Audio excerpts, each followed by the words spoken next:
Shalom, selamat pagi saudara-saudara Bapak Ibu yang terkasih dalam Kristus Yesus. Selamat bertemu kembali dalam sapaan firman Tuhan hari ini, Senin tanggal 14 Februari tahun 2022. Jangan lewatkan satu hari dari kehidupan kita tanpa bersekutu dengan firman Tuhan. Marilah kita berdoa. Kasih karunia dari Tuhan Yesus Kristus dan damai sejahtera dari Allah Bapa kiranya menyertai saudara-saudara sekalian. Amin. Firman Tuhan tertulis dari kitab Yeremia pasal 31 ayat 18. Beginilah bunyinya. Telah kudengar sungguh-sungguh Efraim meratap. Engkau telah menghajar aku dan aku telah menerima hajaran. Seperti anak lembu yang tidak terlatih. Bawalah aku kembali, supaya aku berbalik, sebab engkaulah Tuhan Allahku. Demikianlah firman Tuhan. Saudara-saudara yang terkasih dalam Kristus Yesus, banyak cara Tuhan menggenapkan rencananya dalam hidup seseorang, dan memang terkadang tak mudah untuk dimengerti. Ada kalanya penggenapan rencana-rencana Tuhan dalam hidup kita bisa berupa kebaikan-kebaikan yang kita terima. Namun ada kalanya seseorang harus mengalami proses teguran dan hajaran tangannya. Proses melalui teguran dan hajaran Tuhan itu bisa berupa masalah, sakit penyakit, krisis keuangan, dan kesulitan-kesulitan lainnya. Dalam hal ini bukan berarti Tuhan mempunyai maksud jahat, bukan pula Ia tidak lagi mengasihi kita.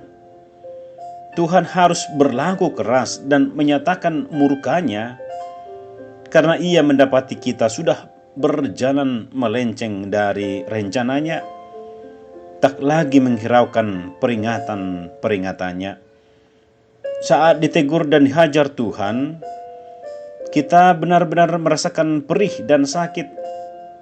Namun satu hal yang perlu kita ingat, bahwa semua itu mendatangkan kebaikan bagi kita. Sebab ada firman Tuhan tertulis, Tuhan menghajar orang yang dikasihinya, dan Ia menyisah orang yang diakuinya sebagai anak. Ibrani 12 ayat 6. Adakah Bapa di dunia ini akan diam saja ketika melihat anak-anaknya nakal? Bila tak bisa ditegur dengan cara halus, Ia pasti akan menegur keras dan kalau perlu menghajarnya. Meski saat menghajar anak-anaknya, Bapa harus menahan tangis dalam hatinya. Tuhan tahu yang terbaik untuk hidup anak-anaknya. Tuhan menegur dan menghajar kita karena Dia tidak menginginkan kita binasa. Di balik teguran dan hajaran Tuhan, Dia punya rencana yang terbaik, yaitu supaya kita benar-benar menjadi ahli warisnya yang kelak hidup memerintah bersama-sama dengan Dia di surga. Jelas sekali bahwa tujuan Tuhan menegur dan menghajar agar supaya kita tidak menjadi anak-anak yang gampangan. Begitu pula Tuhan menegur dan memperingatkan bangsa Israel, umat pilihannya, karena mereka telah meninggalkan Tuhan dan bahkan beribadah kepada ilah lain, padahal mereka telah mengecap kasih dan kebaikan Tuhan. Karena itu Tuhan harus mendisiplinkan dengan membuang mereka ke Babel. Dengan cara itulah Tuhan mau agar mereka kembali berbalik kepadanya. Saudara yang terkasih, melalui firman Tuhan hari ini menyadarkan kita bahwa sebagai pengikut Kristus kita harus siap untuk dihajar guna memperoleh kedewasaan iman. Sebagai pengikut Kristus, kita harus berani dan bersedia memikul salibnya. Sebagai anak Tuhan, untuk mendapatkan kasih-Nya, kita perlu mendapat hajaran darinya. kita tetap beriman bahwa hajaran Tuhan adalah untuk kebaikan kita. Hajaran Tuhan adalah wujud kasih-Nya yang membawa kita pada kedewasaan iman. Hajaran tersebut dapat berupa penderitaan dan kesesakan, serta kegagalan dan penyakit, sehingga kita dapat mempunyai kematangan rohani. Tuhan tidak akan membuat kita celaka dengan hajaran tersebut, sebab ada firman Tuhan berkata, "Barang siapa kukasihi, ia kutegur dan kuhajar. Sebab itu relakanlah hatimu dan bertobatlah." Wahyu 3 ayat 19. Hajaran Tuhan juga mengingatkan kita akan dosa-dosa kita agar kita bertobat. Banyak orang yang menerima hajaran tersebut merasa kecewa dan memberontak kepada Tuhan, tanpa mau tahu bahwa Tuhan mau menyisah mereka yang diakuinya sebagai anak, karena Tuhan sangat mengasihi mereka. Tuhan juga akan menggunakan kuasa roh dan firman-Nya untuk menghajar ketidakpercayaan dan memurnikan roh kita agar menjadi kuat dan tidak terhukum. Saudara-saudara, teguran dan hajaran Tuhan sering menimbulkan persepsi yang salah dalam diri kita.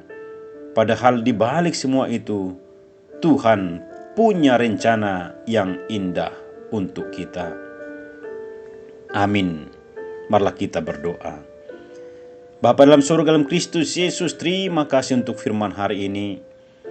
Biarlah hari lepas hari kami semakin dimampukan untuk mengenal Engkau lebih dalam lagi melalui peristiwa-peristiwa yang terjadi dalam kehidupan kami. Berkatilah jemaat Tuhan agar senantiasa kuat dalam iman. Jika jemaat Tuhan saat ini menderita sakit penyakit, permohonan kami biarlah Tuhan melalui kasih dan rahmat-Mu memulihkan dan memberi kesehatan. Bila ada jemaat Tuhan yang kesusahan dan dalam pergumulan hidup, biarlah kuasa roh-Mu memampukan mereka untuk bangkit dari setiap pergumulan hidup. Dan Tuhan memberi jalan keluar dalam setiap pergumulan hidup kami pribadi lepas pribadi. Bila ada jemaat Tuhan yang berduka saat ini, biarlah Tuhan yang menghibur, agar setiap jemaat Tuhan dapat melalui hari lepas hari dalam kehidupan mereka dan penuh berkat dan limpahan kasih-Mu. Terimalah doa dan permohonan kami dalam Kristus Yesus, kami mengucap syukur dan berdoa. Amin. Shalom. Tuhan Yesus memberkati.